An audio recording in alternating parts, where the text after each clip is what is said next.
کله کله انسان ته په ناخودآګاه ډول د راروانې پیښې د پېښېدو الهام کیږي. په افغانستان کې خو دا ډول احساس هر کس ته هره ورځ پیدا کیږي، خو زه په دې نه پوهېږم چې د کوم نیک عمل په بدل کې الله پاک را سره دا ډول احسان وکړ. د کابل پوهنتون د شپې پوهنځي د انګلیسي ادبیاتو په 3م سیمسټر کې مې تحصیل کاوه. په ډېره مینه به پوهنتون ته تلم، خو ای کاش چې تر پایه مې رسولی وای. په مني کې بیا پوهنتون ته ورتګ څه اسانه کار نه و، بس د زړه وینې خوړل و. د ماښام 6 بجې به رخصت سو، څو چې به کورونو ته رسېدلو 9:30 بجې به وې. کله یوې خوا د نړۍ ټول پوځیان د افغانستان د کرارۍ لپاره راغلي وو، خو له بلې خوا خلک ان په خپلو کورونو کې هم خوندي نه ول. آیا په داسې شرایطو کې تر نیمې شپې پورې په ښار او کوڅو کې د یوې پیغلې نجلۍ ګرځېدل د ویرې خبره نه وه؟ څو چې به کور ته رسېدم نه به زما په څېره کې سرخي پاتې وه او نه به د کور په غړو کې. اخر تعلیم مې کاوه، که څه هم چې موږ د ناوخته رسېدو ستونزه یو څه حل کړې وه، خو له افغانستان هم د ټګانو ښار جوړ سوی دی. سړی حیران پاته کیږي چې په چا باور وکړي. د هرې سیمې محصلینو به په ډله ییز ډول موټرونو په کرایې نیولي ول. سهار به یې پوهنتون ته رسولو او ماښام به یې بیرته کورونو ته بیولو. خو داسې به لا ډېر کېدل چې موږ به په تمه وو او دوی به بېغمه ول. سبا به یې انې بانې کولې. یو ماښام د تیر په څېر تر ناوخته پورې ورته په تمه وو، خو هېڅ درک یې معلوم نه سو. ناوخته په دې سو چې ځینې محصلینو د لارې د بندېدو خبرې کولې. په کابل کې چې یو عادي مامور هم چېرته وځي، سړکونه ورته پوره 1 ساعت بند وي. کله چې د موټر له راتګه ناهیلي سو، نو 4 نجونو چې کورونه مو په یوې لارې پراته وو، یو ټکسي موټر مو په کرایه کړ او کورونو ته روانو سولو. له عمومي سړک نه زموږ کور ته د پښو 15 دقیقې لاره وه. موټر نه ځکه راښکته سوم چې زموږ د ملګري کور یو څه لرې وو. د دې لپاره خو یې ان له سترګو اوښکې راغلې چې له کلي نه یې مېلمانه راغلي ول. هغه د خپلو خپلوانو نه پټه پوهنتون ته راتله. زړه نازړه له موټر نه ښکته سوم. اسمان خړو وریځو پوښلی و، سخته تیاره هم وه. څاڅکی څاڅکی باران هم په ورېدو و. د سړک د غاړې هټۍ هم تړل سوي وې. ګړندۍ روانه وم، کله به مې له ویرې نه شاته کتل او کله مخ ته. نه مې غوښتل چې د خپلو پښو ترپا واورم. په سړک به یو موټر هم تېرېده، خو زه د کورونو ترڅنګ تروږمۍ ته روانه وم. ما ویل چې چاته ښکاره نه سم. د کابل د موټروانانو یو بد عادت دا دی، کله چې کومه نجلۍ د سړک پر غاړه روانه او یا ولاړه وي، نو هر موټروان ورته په خپل وار موټر ودروي. دا کار له سړیتوب نه کوي، بلکې دا د هغوی سپک نظر دی.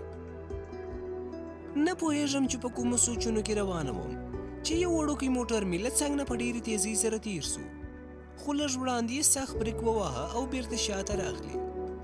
له ویرې ځای په ځای ودرېدم. موټر زما تر څنګ ودرېدی. 4 هلکان ترې په بیړه راښکته سول او زما خواته یې رامنډه کړه. پښې مې سست سوې، په سترګو کې مې تیاره سوه او په ځمکه ولوېدم.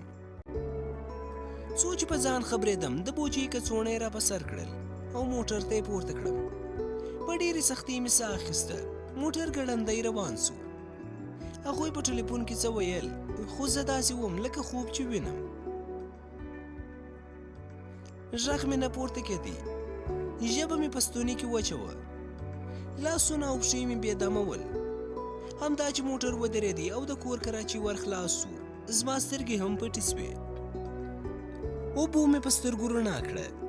سترګې چې مې لوڅې کړې، په سپین چت کې راته ګلان ښکاره سول. په بیړه له ځایه پورته سوم. مخ ته راته دنګ په کولي زلمی چې په لاس کې د معدني اوبو بوتل نیولی و ولاړ و. سر مې نسو ټینګولی، ګنګسه وم. زلمي سره چې سترګه په سترګه سوم، مسک سو. مخامخ راته کښېناستي او راته ویې ویل، څنګه یې نغمې؟ له دې خبرې سره نوره هم ورخطا سوم. په رېږدېدلو لاسونه مې له مخ نه پیکۍ لرې کړي. ما خبرې ته خوله جوړوله، خو ژبه مې په خوله کې نه ګرځېده، وچه کلکه وه. همدا چې هلک زما ټول مخ ولیدې، له غمبورو یې کلکه کړم. له دې سره مې په چغو شروع وکړه. د زلمي له ودرېدو سره مې له پښو را ټینګ کړ. بوټونه مې ورته ښکل کړل، زارۍ مې ورته وکړې، خدای ته وګوره ورور جانه، ما پرېږده اوس زر درته کوم. ورور جانه پښې دې ښکلوم، ته زما مشر ورور یې. ما زارۍ کولې او زلمې رډ رډ راته کتل. یو دم یې چیغه کړه، بس بس چې ما ته ټلیفون دی، غږ دې وانورم. له دې سره مې کوشش کاوه چې د ژړا غږ مې پورته نه سي، خو هیڅ نه کېده. یو وار بیا د زلمې چیغه پورته سوه، ای د سپي لورې غلی سه. ټلیفون یې بند کړ، اوربوز یې راوړاندې کړ، په کراره یې وویل خور مې ده، غلی سه پوه سوې. له دې سره مې سلګۍ په ستوني کې خپ سوې، د ښه په معنا مې سر ښکته کړ. کله چې زما له غلي کېدو ډاډه سو، بیا یې زنګ وواهه. له خبرو یې داسې پوه سوم چې د خور غاښ یې به درد سوی و. له دنه یې درمل وغوښتل. د زلمې په څېره پوه سوم چې خپه سو. په سلګو سلګو مې ورته وویل د خور دې په کور کې په غاښ درد دی او ستا دلته ورته وینه وچه سوه. که زما په څېر څوک ستا خور وتښتوي، یوه خور له خپل ورور نه خپل عزت غواړي، آیا ته خپله خور بې عزته کوې؟ ستا خور زما د عزت د ژغورلو لپاره تا ته ټلیفون وکړ، خو ته نه پوهېږې. که ته دې په خپلې خور دومره دردېږې، نو زه هم تا ته ورور وایم. زلمی غلی ولاړ و، هیڅ یې نه ویل. وچلې یې په ګوتو ونیوی. ناڅاپه یې د دلغا چیغې پیل کړې. د زلمې د نارو سره زما ژړا په سلګو بدله سوه. وجود مې په خپل اختیار نه و، ټوله رپېدم. دلغا په منډه خونې ته راننوتې. زلمې په قهر ورته وویل موټر چالان که. خو دلغا کله ما او کله زلمې ته کتل چې په دې وخت کې یې بیا پرې غږ کړ، د لیونې زوی تا ته وایم. دلغا په منډه له خونې ووتې. زلمې هلک زما چپټرونه او د سکول راپورته کړل.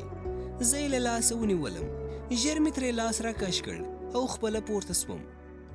زلمی مخکې او زه ورپسې سوم. د باندې کوڅې کې کورلا موټر ولاړ و. دوه کسه مخکې او زه او زلمی شاته سیټ کې کښېناستو او موټر حرکت وکړ. زلمی په کراره وویل کور مې چیرې دی؟ غوښتل مې چې جواب ورکړم، خو خبره مې له خولې نه وتله. په قهر یې راته وویل تا ته وایم کور دې چیرې دی؟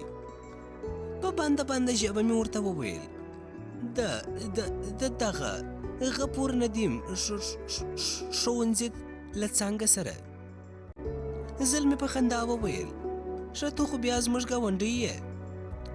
له لږې شېبې چپتیا نه وروسته موټر ودرېدی. هغه وویل همدا ځای دی؟ په بیړه مې شاوخوا وکتل چې خپل کور مې تر سترګو سو. ورسره زړه مې ډک ډک کېدی. ما ویل چې په چغو چغو وژاړم. زلمې رډ رډ را وکتل، سترګې یې سرې وې. د لومړي ځل لپاره مې ورته څېره لږ څه سمه ولیده. غوښتل مې چې له موټر نه ښکته سم، چې ناڅاپه یې له لاسه ونیولم.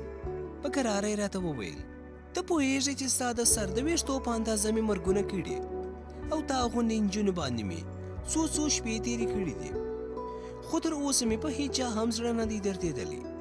خو تا راته ورور وویل ستا په څېر زه هم یوه ګلالۍ خور لرم. تا خو ولیدل چې د غاښ درد مې هم پرې پیرزو نه سو، ځکه مې رګه روغه خپل کور ته راوستې. خو که چاته دې حال وویلې بیا نو زه خپله خور هم نه پیژنم. ځه په مخه دې ښه سه. ژر له موټر نه ښکته سوم، خو له یاده مې ووتل چې مننه ترې وکړم.